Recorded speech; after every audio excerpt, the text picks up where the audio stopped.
Om Namo Bhagavate Vasudevaya.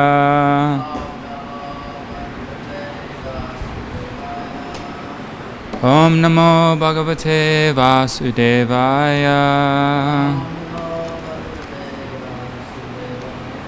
Om Namo Bhagavate Vasudevaya. All right.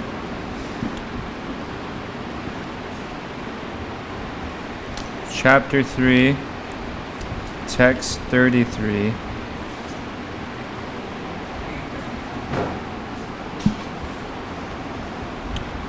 Sadrisham cheshtate swasya. Cheshtate swasya. Prakriti jnanavanapi. Prakritim yanti bhutani. Nigraha kim karishyati. Okay, sadrisham. Accordingly. Cheshtate, tries. Swasyaha, by his own. Prakrite, modes of nature. Jnanavan, learned. Api, although. Prakritim, nature. Yanti, undergo. Bhutani, all living entities. Nigraha, repression. Kim, what? Karishyati, can do. Even a man of knowledge acts according to his own nature, for everyone follows the nature he has acquired from the three modes. What can repression accomplish? Purport. Unless one is situated on the transcendental platform of Krishna consciousness, he cannot get free from the influence of the modes of material nature, as it is confirmed by the Lord in the 7th chapter, 7:14. Therefore, even for the most highly educated person on the mundane plane, it is impossible to get out of the entanglement of Maya simply by theoretical knowledge or by separating the soul with the body. There are many so-called spiritualists who outwardly pose as advanced in the science, but inwardly or privately are completely under particular modes of nature which they are unable to surpass. Academically, one may be very learned, but because of his long association with material nature, he is in bondage. Krishna consciousness helps one to get out of the material entanglement, even though one may be engaged in his prescribed duties in terms of material existence. Therefore, without being fully in Krishna consciousness, one should not give up his occupational duties. No one should suddenly give up his prescribed duties and become a so-called yogi or transcendentalist artificially. It is better to be situated in one's position and try to attain Krishna consciousness under superior training. Thus one may be freed from the clutches of Krishna's Maya. Sadrisham cheshtate swasya prakritir jnanavanapi prakritim yanti bhutani nigraha kim karishyati.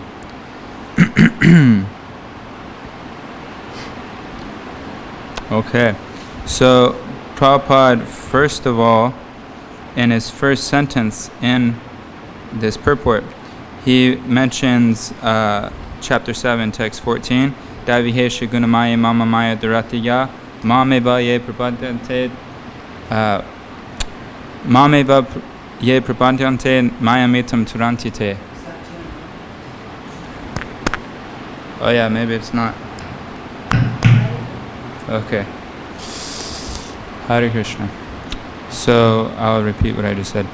Srila Prabhupada, in the first sentence of his purport, is referring to chapter 7, text 14, Daivihesha gunamaya mama maya duratiya mameva ye prapadyante mayam itam turantite, where Krishna is saying that this divine energy of mine, consisting of the three modes of material nature, is difficult to overcome, but those who have surrendered unto me can easily cross beyond it. So in the verse that we're reading today, Krishna is describing how every man has some sort of nature by the three modes that he has associated with, and therefore he should act accordingly to his nature, but engage in devotional service.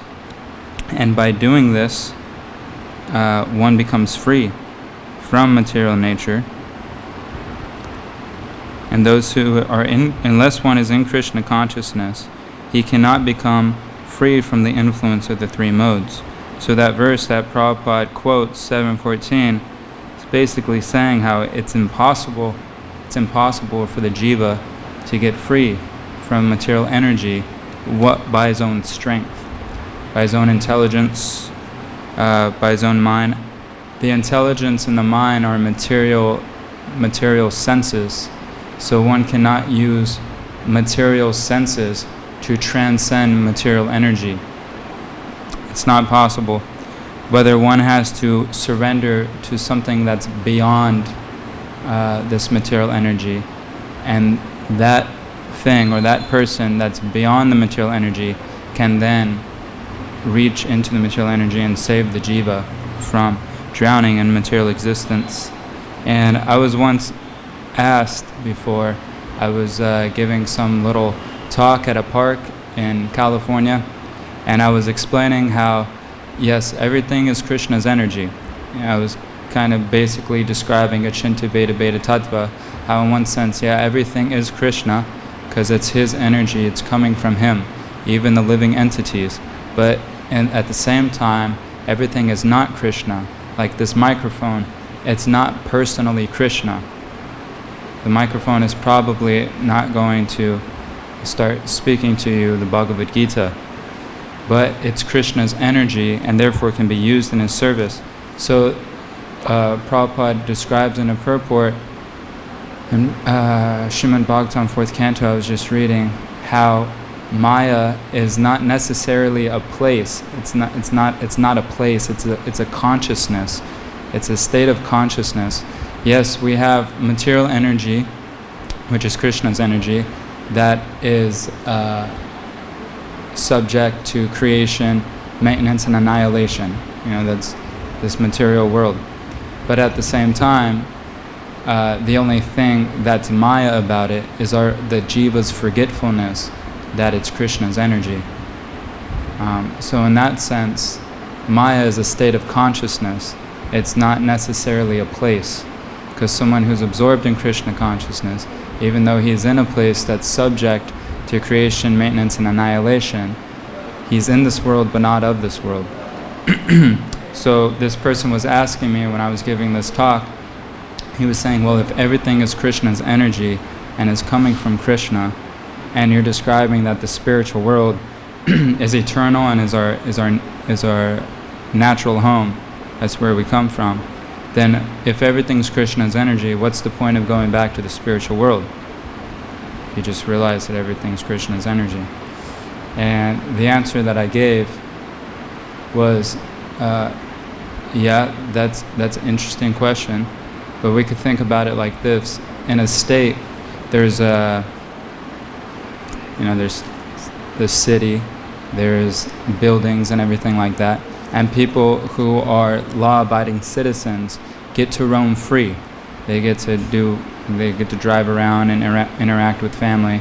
But in the same state, there's a prison house where people are bound by, by the laws of prison. They're prisoners, and in that prison house, there's suffering. Obviously, there is lack of freedom, and the other criminals. It's a very dangerous place. It could be violent. So in the same way, yes, everything's Krishna's energy, but this material world is a place of suffering. Birth, death, old age, and disease. It's an inorganic place for the soul. It's not our natural habitat. So in that sense, if one's conditioned, one is encouraged to aspire to go back to that place where there's no suffering, that's eternal. But if someone is elevated in consciousness, like I was just describing, how Maya is only a state of consciousness, if someone's elevated in spiritual life, then it doesn't really matter where he is. Narayana Purasarve Narayana Savar. How's that verse go? Narayana Sarve Nakutashna Nabibiti Swarga Pavarga Narkeshu Api Tulata Darshanaha. That the devotee of Narayan, he doesn't care if he's in heaven, if he's in Vaikuntha, if he's in hell, because wherever he is, he's absorbed and he's engaging in devotional service. So it describes how Narada Muni actually chanted Harinam in the hellish planets and was liberating people in the hellish planets, getting them free from their sinful reactions. So Narada Muni is a transcendental spaceman. He is not attached to going to Vaikuntha or Goloka or anything like that, because within his heart is Krishna wherever he goes. So I was describing this to this person, and in this purport, in this verse that Prabhupada mentions, 7:14, it's describing how the jiva comes in contact. Although he belongs to the divine energy, he's tatashta shakti, which means he's in a marginal position, but he's originally coming from Krishna, who's the source of spiritual energy.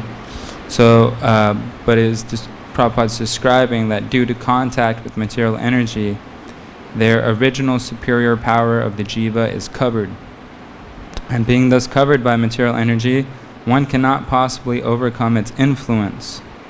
Both the material and the spiritual natures, being emanations from the Supreme Lord, are eternal, and the living entities belong to the eternal superior nature, but due to contamination by the inferior nature, their illusion is also eternal.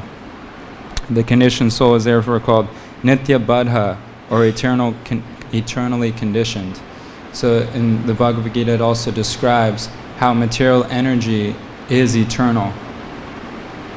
But the thing about it is yes, of course, not the objects, not the manifestations in this world that are eternal, but material nature itself is eternal. Although the manifestations are created, maintained, and annihilated. So it's not that the jiva is necessarily eternally conditioned, but Prabhupada goes on to say that no one can trace out the history of his becoming conditioned at a certain date in material history. So therefore, he's called Nitya Baddha. Therefore he's called Nitya Baddha, and it's not necessarily that he's eternally conditioned, but he's been here for so long, it seems almost like eternity. And there's this thing that's been on my mind, because one person that I'm associating with brings it up a lot. And when I was reading this, I was thinking how, okay, the jiva comes in contact with the material energy.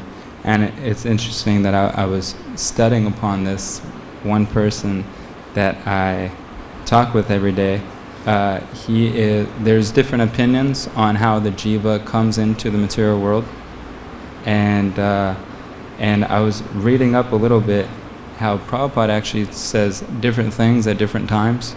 And I read at least 2 purports where he says the jiva cannot fall down from Vaikuntha, but in other places he says we were once with Krishna and we fell from the spiritual world and now we're on our way back. But I was just listening to a class yesterday where Prabhupada was describing how there may be seemingly contradictory things in the Shastra, but actually there's no contradiction.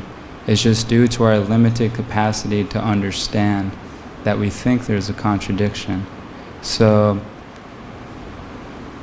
somehow there's no contradiction between statements that are seemingly contradictory on this subject, but he does mention that it doesn't really matter in one sense how you came to this material world. The goal is to get out, go back to the spiritual world. Just like if one falls off a boat and he's drowning and someone gives him a life raft to save himself and come back on the boat, he doesn't take time to think, well, first of all, I got to figure out how I fell off the boat. He takes the life raft and he gets back on the ship to safety. So and as we go on through this purport, 7:14, how this material energy is difficult to overcome, but those who have surrendered unto me can easily cross beyond it. Prabhupada gives this example that another definition of guna is a rope. Jivas in this world are bound by the ropes of material energy and goodness, passion, or ignorance. And he describes that if one is bound by a rope, if he's tied up, he cannot untie himself, but rather he has to have somebody else who's not bound come and untie him.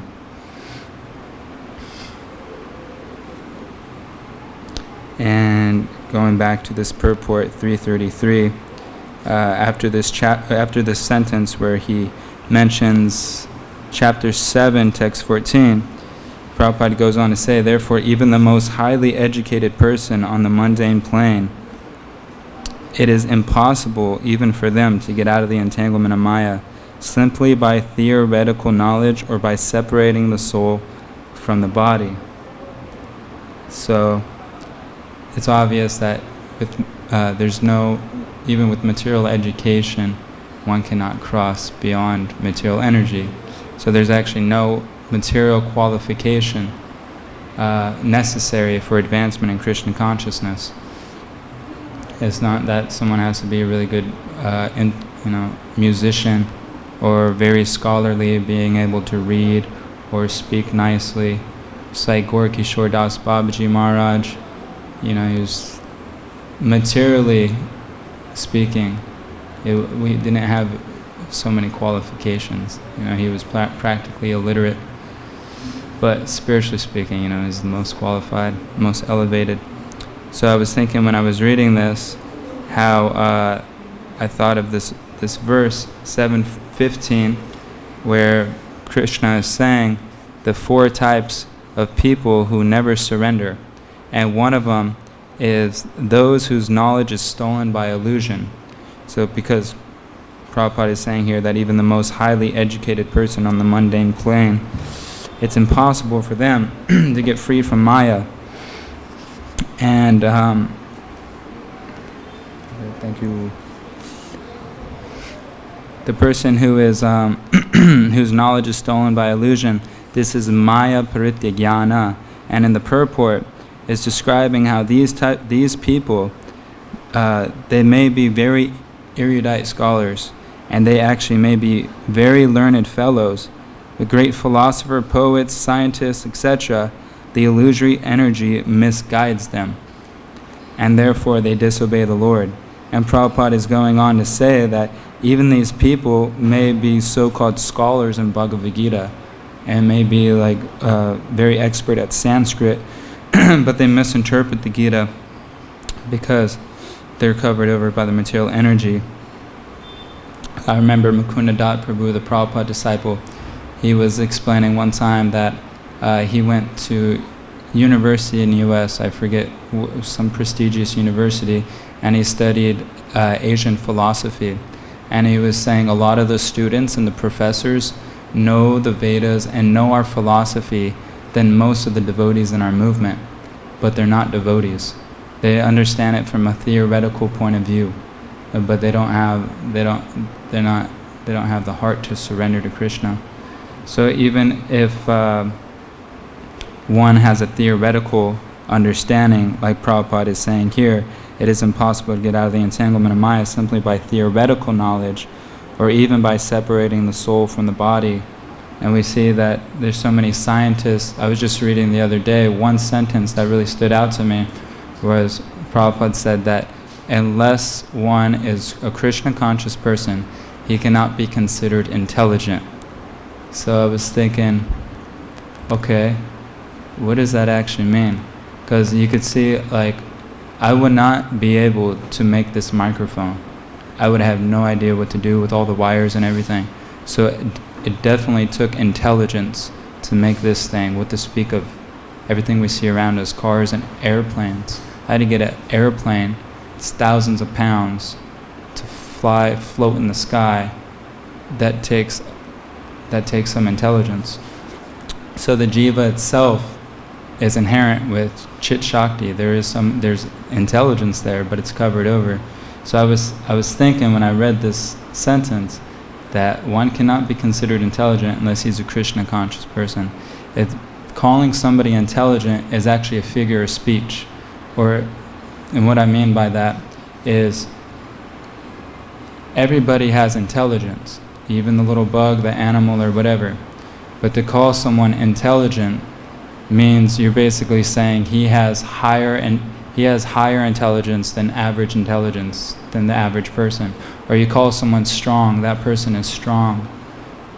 Well, can't you say that about everybody? You know, the baby has strength, the monkey has strength, the rat has strength. But if you say that somebody's strong, it's a figure of speech. You're basically saying his strength is above average. It's above the average person's strength. So the fact that the Krishna conscious person is the only intelligent person, he has actually come to the conclusion of all philosophy and all religion. Everything that everybody is doing in this material world is based on the 4 animalistic propensities, just in a more sophisticated way: eating, sleeping, mating, and defending. And for someone to not believe in God, if we think about it and we speak about it a little bit, it's not a very intelligent standpoint. And to even say that you're agnostic, the word agnostic actually comes from the Sanskrit word ajnana, which literally means one without knowledge, one who doesn't know. So one who is an atheist, it's kind of like a contradictory thing to say that nobody can know that God exists. It's a self-contradictory statement. If nobody can know God, if nobody can know that God exists, if nobody can know everything, then nobody can know that nobody can know everything. Their statements are self-contradictory. Even from just kind of like some devotees say that Krishna consciousness is a science, and how is that? And we hear the example, or we hear the understanding that a scientific experiment means you have a hypothesis, and then, hypothesis, you kind of make an assumption. For example, like if I put hydrogen and oxygen together, then my hypothesis, it will make water. So then you actually do the experiment, and then you get the conclusion to see if your hypothesis was correct. So a lot of devotees, they have this understanding that Krishna consciousness is a science in that sense, that there's a hypothesis, we read the philosophy, and it makes a little bit of sense to us. There's some shraddha, a little bit to our intelligence. Okay, this makes sense. How maybe there's something beyond this world, there's something beyond this body, maybe I'm not the body, etc. But then it's not until you actually put it into practice that you can actually make a conclusion for yourself. Because faith comes by experience, and experience comes by application of the philosophy, application of the knowledge. So from that point of view, that definition of science, of having a scientific experiment, there is no scientific experiment empirically that you can disprove the existence of God. It does not exist.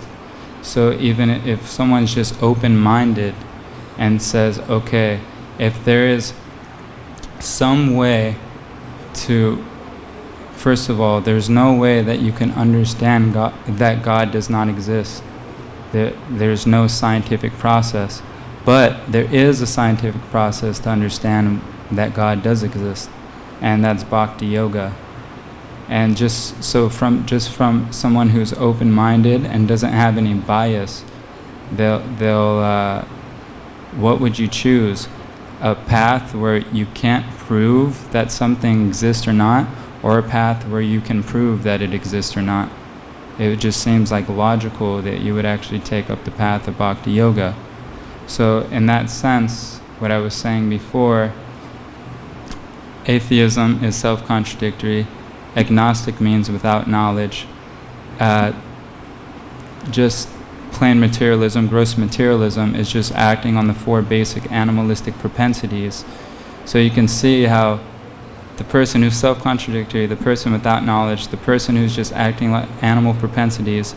So what else do we have left is the person who's God conscious. And that's the most intelligent person. You're coming to the conclusion of all philosophies and all religion is to understand the supreme source of everything. That's like the goal of philosophy. Why are we here? What are we doing? Where did we come from? Here we have the answers right here. Bhagavad-Gita, Krishna himself, the source of everything, is speaking to us the Bhagavad-Gita and teaching us this is how reality works. This is where it comes from. So these people that are Maya Pratyajnana, they are just speculating. Okay, we have Krishna, we have God, we know what he looks like. Prabhupada says we know his address, we know his mom's name, we know his dad's name. So why people don't accept something that's true? It takes like a special something that's getting in the way of someone accepting something that's not true, and that ingredient is envy, of not wanting to surrender to something that's beyond you, something that's beyond your power. And Prabhupada even says in this purport that therefore even the most highly educated person on the mundane plane, it's impossible for them to get out of Maya simply by theoretical knowledge. And then he says, or by separating the soul from the body. That's an interesting point. When I thought of that, I thought of like the yogis who actually train themselves to be able to leave their body by will and travel to other planets. Even if you have that skill, you are still bound by the material modes of nature, because you're doing it on your own strength, and you're not surrendering. There's no surrender in that process. It's more or less, it's a material art. There's nothing spiritual about traveling to higher planets. It's a material art. People with gross materialistic consciousness may think that that's spiritual because it's more of a subtle science, but it's completely material. You're still bound by the three modes of material nature. And so when we think of this, the yogis, the sophisticated philosophers, the scientists, even the demigods who have higher intelligence but still have an enjoying propensity, all these people that material qualification completely surpass probably most of us in this room. Still, that a humble Vaishnava who doesn't know the philosophy so much, but is just humble and sincere, surpasses all these sophisticated people. It's because spirit is higher than matter. So if you're surrendering to the divine spirit, no matter how high you are on the material pyramid, you're still surpassed by that simple bhakti yogi. It's like Ambarish Maharaj, and he was attacked by Durvasa Muni. Ambarish Maharaj just accepted that and depended on Krishna. And Durvasa Muni is a super powerful sage, so powerful he can travel at will all over the universe. He was defeated by this humility and this devotion by Ambarish Maharaj. It's in the beginning of the chapter. If we remember, Arjuna asked the question. That's how this whole chapter starts. And the question he asks is, O Janardana, O Keshava, why do you want to engage me in this ghastly warfare if you think that intelligence is better than fruitive work? And then, so we've gone through the chapter. It's kind of shared a similar theme that, working, karma yoga, working in such a way where you're offering the fruits to Krishna. And Krishna is saying in the 4th verse that not by merely abstaining from work can one achieve freedom from reaction, nor by renunciation alone can one achieve perfection. It's related to this verse that even of a man of knowledge, he acts according to his own nature, because everyone follows the nature he has acquired from the three modes. What can repression accomplish? And in the 5th verse, Krishna is explaining how everyone is actually forced to everyone is forced to act helplessly according to the qualities he has acquired from the modes of material nature.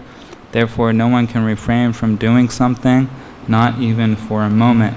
And one purport I remember, I can't quote where, so I'm so sorry, but I do remember this specifically because it stood out to me. So I'm in the Bhagavad-Gita, where Prabhupada was explaining how, because it was Arjuna's nature to fight as a Kshatriya, even if he didn't fight in this battlefield, he would still have to fight somehow or another in some other situation. He would still have to act like a Kshatriya. He wouldn't be able to maintain his renunciation or going to the forest. But because of that nature that he has acquired from interacting with the modes of nature, he'll still have to act the same. Even if it's not in this fight, in some next fight or something, he'll have to engage in his Kshatriya nature. So if we think like in Kali Yuga, it's a little bit confusing. Nobody really knows what nature they're in, what Varna they belong to. But it describes how everybody in Kali Yuga is born a Shudra. So it's, and we could see like in how civilization is very confused. We have occupations that more or less like Brahminical occupations, like a teacher, professor, scientist, or whatever. It's originally a Brahminical act if you're a scientist and a teacher. Nowadays, of course, they're teaching nonsense. But in the same way, you could still see how that Brahminical propensity is there in civilization. And there's a Kshatriya propensity with administrators and police and the Vaishyas. They trade, sell things, and Shudras at work. But everything's like very kind of like mixed nowadays. Nobody kind of knows what they're doing. But this Krishna consciousness movement is actually, well, first of all, Krishna explains that Chatur Vanyamaya Sristam Guna Karma Vibhagashaha Tasyam Kartaram Tasya Katamapama Vidyakataram Avyayam, 4th chapter, text 13, that according to karma and guna, one attains a varna. He never says janma, he never says birth. So by one's quality and by one's activity, these 4 varnas were created by Krishna so that human society can act naturally. But since everybody in Kali Yuga is a Shudra, everything's kind of like confused and mixed around. But this Krishna consciousness movement is meant to train the Vaishnavas to raise up to the quality of goodness, have some sort of a Brahminical standard of life. And even if one is engaged in some sort of occupation in the material world, not necessarily that he has to give it up, unless of course the occupation is like grossly sinful or something.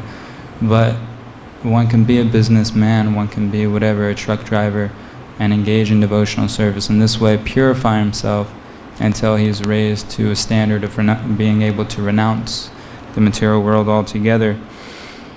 And we see in Chaitanya Charitamrita Mahaprabhu is describing that Kiba Vipra Kiba Nasi Krishna, I forgot the verse, but basically he's explaining how if one's a Vipra or learned in the Vedas, or if one's a Shudra, or even if he's a renunciate or he's born in a low family, these things don't matter at all. If one's advanced and learned in the science of Krishna consciousness, he can actually not only be a devotee, but he could become a guru. That person could become a spiritual master who knows the science of Krishna consciousness. One example of this is Haridas Thakur. He was born in a low family. And another example of this is the prostitute that came to allure Haridas Thakur from his practice. Prostitutes are obviously a very low position for somebody to be in. But because of her association with the pure devotee, just for a couple of days, she was actually able to engage in full-time sadhana just by chanting Harinam and worshipping the Tulsi plant. So we could see from that example, she did not go through any gradual elevation of going from ignorance to passion to goodness. She was immediately elevated to a more or less a transcendental platform because she surrendered to a pure Vaishnava and engaged in the sadhana that he gave her. So it's kind of in the same way, the pure Vaishnava, the Acharya, Srila Prabhupada is gathering, Lord Chaitanya Mahaprabhu is gathering whoever is at least sincere enough to take up the process of surrender, no matter where you are in the three modes of material nature, what occupation you have, if they can actually directly engage you in full-time Krishna consciousness. So this is a transcendental process. It's transcendental to the three modes. Is there any questions on what I just said for the past half hour? We have a microphone right there if anyone has any questions, and it works this time.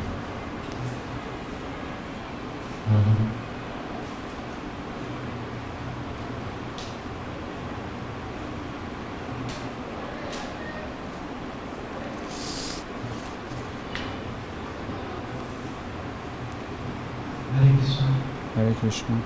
In this advanced world or busy world, how one can step into Krishna conscious movement across the Maya? I'm sorry, I didn't hear your first sentence.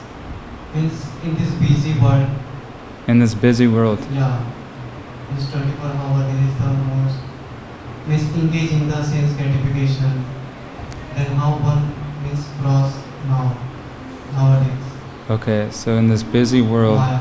where everybody is engaged in sense gratification, how can one cross Maya Maya looking into the Krishna conscious movement. or come to Krishna consciousness movement?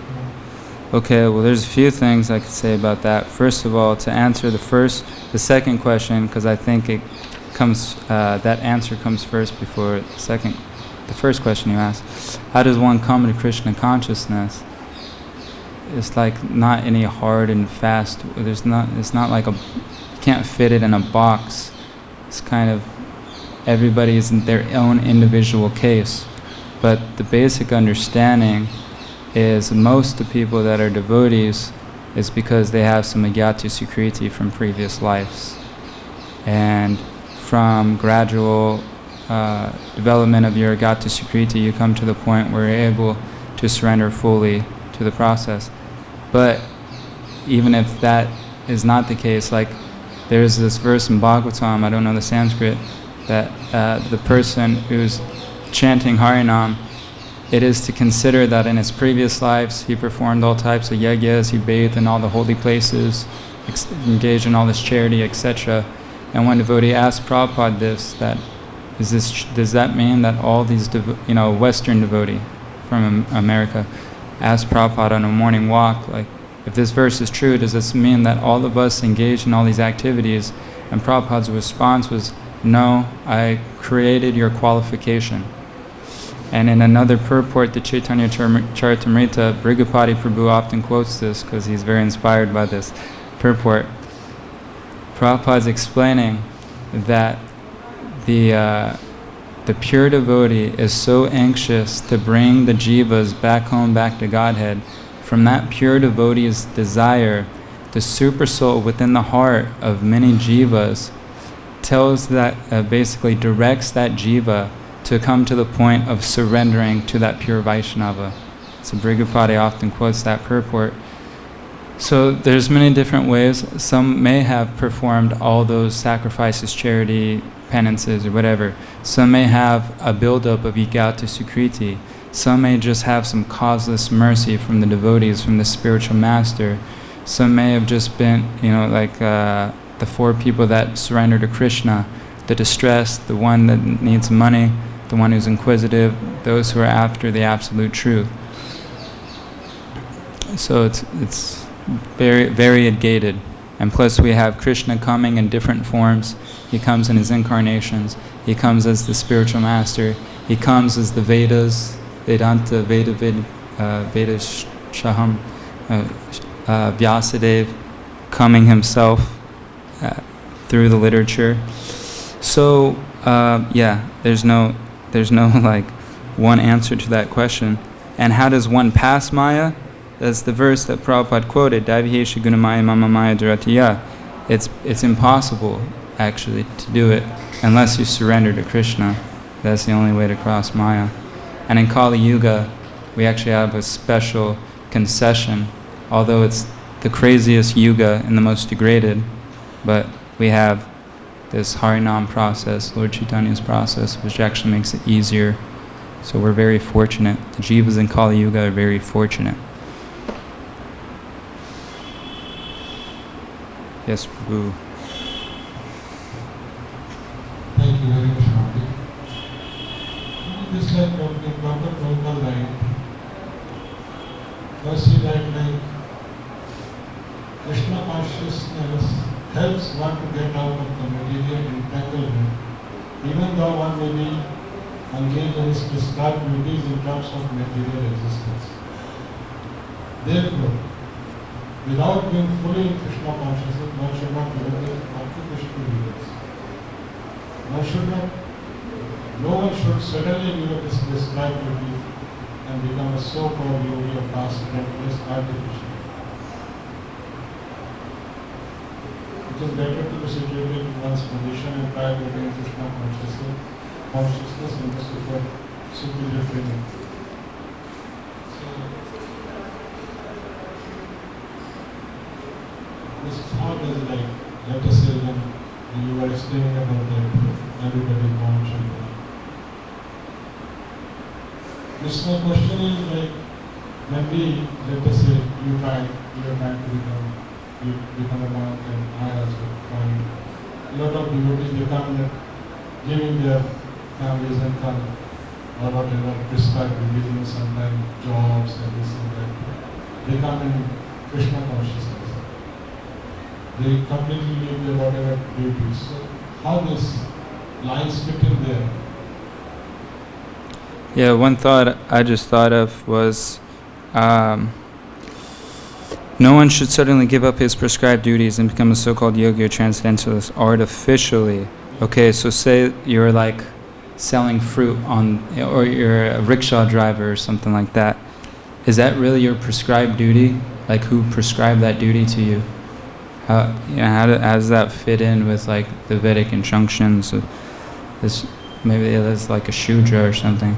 But I don't know if that's necessarily a prescribed duty. If one comes to the Krishna consciousness movement, you could see how we're given prescribed duties in this movement. There's so many activities. This is one. Occupational duties. My understanding, maybe this is just one perspective of it. One should not give up his occupational duties. Without being fully in Krishna consciousness, one should not give up his occupational duties. That makes sense to me. If you're not fully in Krishna consciousness, meaning you're not willing to take up the full sadhana bhakti process, and you're not willing to really try to surrender, then it's probably not a good idea to give up your job and to give up your house and try to live in some sort of ashram setting when you're not ready for that. I've seen that happen many times. Many of my friends who had joined the ashram but obviously weren't ready for that situation, their minds were disturbed and everything, and they just go back to kind of what they were doing before. They may be following the 4 regs and chanting and everything, but they go back to they were like a musician or whatever. They just go back to what they were doing before, and they kind of Krishnaize it. They make it some sort of Krishna conscious karma yoga thing. So because they weren't ready for, maybe they weren't brahmacharis, or not necessarily a brahmachari, because grihastas could be fully Krishna conscious, obviously, and be pure devotees if they're willing to take up the full sadhana bhakti process. But not everybody's ready for that, and that's why Krishna gives so many options in the 12th chapter, that if you're not willing to, if you're not ready for this full-time sadhana, then okay, just work for me or offer charity, etc.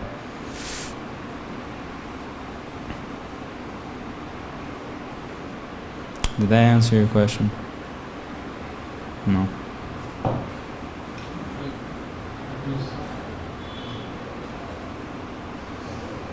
Like we invite everybody come and we understand that this is the topmost, let us say, duty or service, reaching Krishna consciousness, practicing Krishna consciousness. And when somebody comes and let us say a full-time duty in temple, then we welcome him.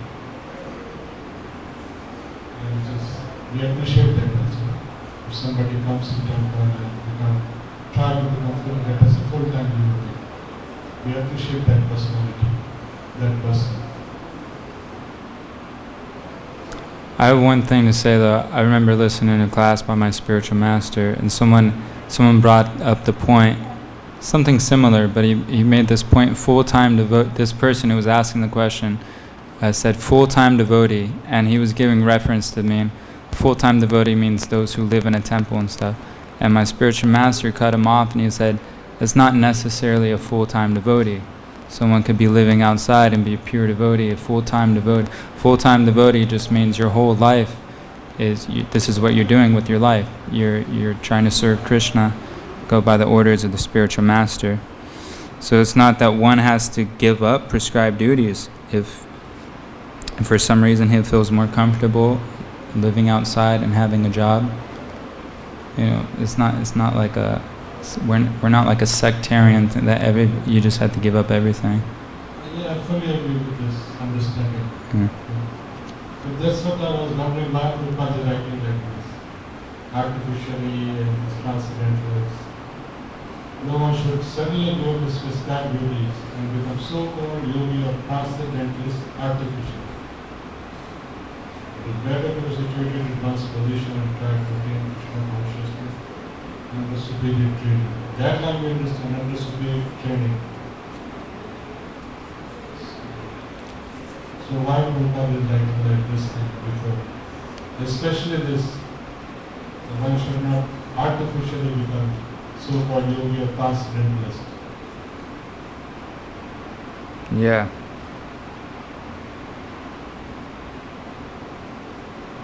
Well, one thing I just remember, I'm reading Jaiva Dharma right now, and Yadava Das, who's a Grihasta, is asking Ananta Das Babaji, who's a Babaji, similar question. And he was asking, first of all, he's asking something like, Grihasta, is it possible for someone with a household to attain perfection? And Ananta Das Babaji goes on to explain in detail that, it doesn't really matter one's material situation. And then Yadava Das asks, then why do some people take sannyas? Why do some people renounce? And then Ananta Das Babaji was more or less explaining how this comes naturally in the process of the Grihasta's spiritual life, that it's recommended at a certain age he renounces if he has the qualifications. Then Yadava Das is asking, then what are those qualifications? And Ananta Das Babaji, I'm kind of paraphrasing this whole thing, but is describing that he becomes naturally detached from his family, and he says that we could see that how some people renounce life artificially, and they end up having problems, and a lot of times go back into household life. So in that sense, if one becomes a renunciate artificially, it is better to actually just perform your prescribed duties at home until you come to that mature stage where you're actually able to give it up. That's my understanding. I don't know what else to say about that. Maitreya Prabhu has a question here, or maybe some clarification on his question or something. Prescribed duties according to Varnashram, otherwise Yeah. conditioned souls are not following any prescribed duties. Yeah. They're just doing fruitive work. So Yeah. those two things don't go. Yeah. He said he didn't hear what you said. He was saying that prescribed duties means duties within the Varnashram system. Anything outside of that is just like mundane fruitive work. Sometimes it's easy to get both those mixed up. Yes, Prabhuji. As this in our material life, our duties, whatever our duties are there, we are doing that duties. But when we come to spiritual thing, then we find there are a lot of differences. A lot of what? Lot of differences. Differences in what? What we were doing in the material life and we are doing in spiritual life is totally different. Mm-hmm. So how we can understand the prescribed duties when we are in the material world? Okay, so when we're in material life, the activities we do in the material life are different than the activities we're doing when we come to spiritual life. That's what you asked. And so how to know when you're in material life, how to know what your prescribed duties are? Is that your question? Yeah. That's what I'm saying. In Kali Yuga, it's very mixed up. If someone doesn't have knowledge, this knowledge, nobody knows what prescribed duties are whatsoever, unless somehow you're born in some pious family somewhere, in some natural setting, maybe in India. I don't know. But yeah, my understanding is everybody in Kali Yuga is a Shudra. They don't really know what their prescribed duties are, and honestly, it's not until you actually are given this knowledge that you even know prescribed duties exist in the first place. Maybe it's different in India, I'm not sure, but at least in America, nobody has any idea that there's things that they're supposed to be doing, like prescribed duties to gradually elevate their consciousness. There's no conception of that. Maybe very few people who are already spiritually inclined. So I don't know how to answer that question, I'm sorry. Just like you see, one of my friends, his father was working in a shop, in garment shop. Then he was working in so many different places, he could not establish himself in one place. Then his children are working, one is working and one is doing a business. So how the prescribed duties business, and one father is doing something, his son is doing something, grandsons are doing something. So how does we can understand? Okay, you're saying the grandfather, or the father, the son, and the grandson, they're all three doing different things. So then what was the question after that? How to understand what their prescribed duties are? I think I said that a minute ago. I don't really know how to answer that because I don't think anybody knows their prescribed duties because everyone's born a Shudra. Unless you come to this knowledge, you're not going to know what your prescribed duties are. Maitreya Prabhu has an answer. Just like my friend, he was Brahman. So his two sons, they are Brahman, they are doing that Brahminical Karmi they are doing, according to their father karmas. Whatever the father taught them, they are doing.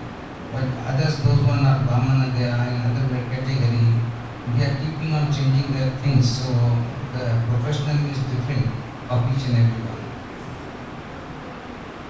So that's why I am saying the Brahmanas, they keep their children, they are Brahmanas. Sometimes you see our security, they are Brahmanas, but they are doing the job of Shudras. So where is the prescribed duties? How can we understand this prescribed duties? I don't know. Maitreya Prabhu, you want? Well, there's prescribed duties according to Karma Kanda, that's the Varnashram, and there's prescribed duties according to Guru, that's devotional service. Otherwise, you're performing vikarma. Parameshwar Prabhu? You go to a doctor or pharmacy and they give you a prescription. It's written by somebody that knows. This is what you need. This is your prescription. So the word prescribe means, should mean, that somebody knows, prescribes this, prescribes it. Here you go. This is what you do. So I just want to bring that up because I don't know how India is now, but it seems like nobody's giving you prescribed duties except within devotional service. And maybe there's some other stuff out there. But certainly in America, you bring up the concept of prescribed duties, and people hate that. Some don't tell me what to do. I don't want that. I just want to do what I want to do. So, with devotional life, somebody with intelligence could submit to a guru, could see how this is hard, but there's nobody prescribing anything other than, maybe some pockets here and there. That's my understanding even within India. Maybe I'm wrong. Like Mathematical is technically Savana Ashram. First of all, like let us say somebody is saying about security. Now he is busy with his mobile. Now he is busy with his mobile. So let us say there's some security and he says I am a Brahmana. First of all, this is foolishness. Because he is working as a, let us say, security. So that first of all, we are born as a Shudra in Kali. This is confirmed. Nobody is born Brahmana, nobody is born Kshatriya, nobody is born Vaishya, Shudra. We are all Shudra. Because no Jataka, no Janma Sanskar, nothing has been done. Even in India, that is finished like all this. Nobody. So first of all, we have to accept and for granted we should agree with this thing that we are born Shudra. And then prescribe, like what is my prescribed to do, that's why we have to spiritual master. This first understanding. Everybody has to come to this point that I am born Shudra. Even if you are born in a very wonderful South Indian Brahmanical family, then you will come to surrender to Guru. Then he will prescribe. Okay, you do this, you do this. That's why in ISKCON, like Guru has to come. If only somebody is a human being, he has to come to that subject, up to that understanding that I have to have some spiritual master. Then Prabhupada write everywhere one of its spiritual master. That's why the society is created Russia and Prabhupada. They come to this point. When somebody comes under the shelter of the proper one of its spiritual master, then he prescribe. Then he say, okay, you do management. You are like a Kshatriya person or whatever. Okay, you go for collection. You are a Vaishya person. You can sell anything. And then somebody is like a Brahmanical. Okay, you do preaching or whatever. That Guru is one of it. That is prescribed. Before that, there is no prescribed. Because nobody is prescribing. People are doing by their own way. But some other people are more intelligent nowadays. Like my father is doing some business. They are doing the same business. Because they know, this is my father already did so many things. Why I have to spend time here and there. Especially you see in India especially. There's business class which is good cars and people. If his father is selling, let us say, phone. Son will also sell phone. He will not try to do some other business. He will expand that. This is very simple. Like they are born in a Vaishya family, so he will do the same thing. Maybe in Vaishya family sometime like, because this Kali Yuga some Brahmanical person can. That is understanding of the Shastra. It's simple. But Prabhupada is writing about this. That is like I was wondering why Prabhupada writing this. Maybe I can be wrong. Prabhupada writing so many people, especially in India. They come up self-made gurus and something, and then they show up themselves, and then they have so many disciples, and after some time, some scandal comes. We have seen so many big people, lakhs and lakh people have followers of the. So many scandals came in, if you read, and they found that guru was not up to the standard. So they became very disheartened. Yeah. That type of transcendentalist and every Prabhupada is. But still, I would like to understand more. You can see it doesn't seem like, okay, we read it in the books, but we just see like from practical examples of like Prabhupada interacting with his disciples and like the lifestyle that he gave us. The varnas are external, it's material consideration.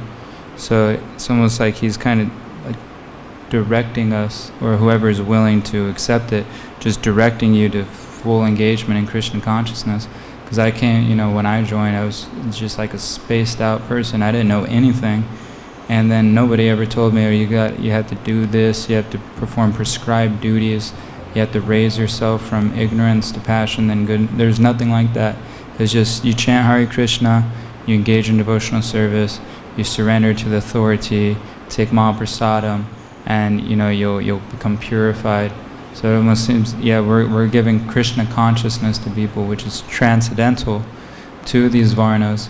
But the varna should that you are saying external, that is not Devi Varnashram. When Prabhupada is saying that Varnashram, he says Devi Varnashram, but Krishna is saying that. When Yeah. they say temple even, Varnashram is there also. Some people have natural tendency of, let us say, teaching, natural tendency of studying Bhagavad-Gita, Bhagavad-Gita. You don't have to tell them, you come to that class, you don't have to tell them to study Bhagavad-Gita. They have natural tendency. So they have this already there, Varna is, okay, is this. And somebody has like natural like, no, I cannot stay Brahmacharya until marriage. Okay, your ashram is this.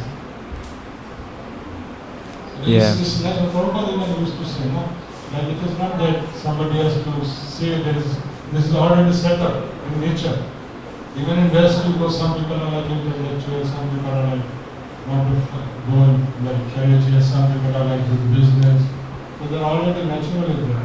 The only thing nobody is like have some Brahmanical people were guiding. Before people were guiding, so society was peaceful. Now nobody is like, that's what Prabhupada said, they have to create this type of people. Jai. Thank you.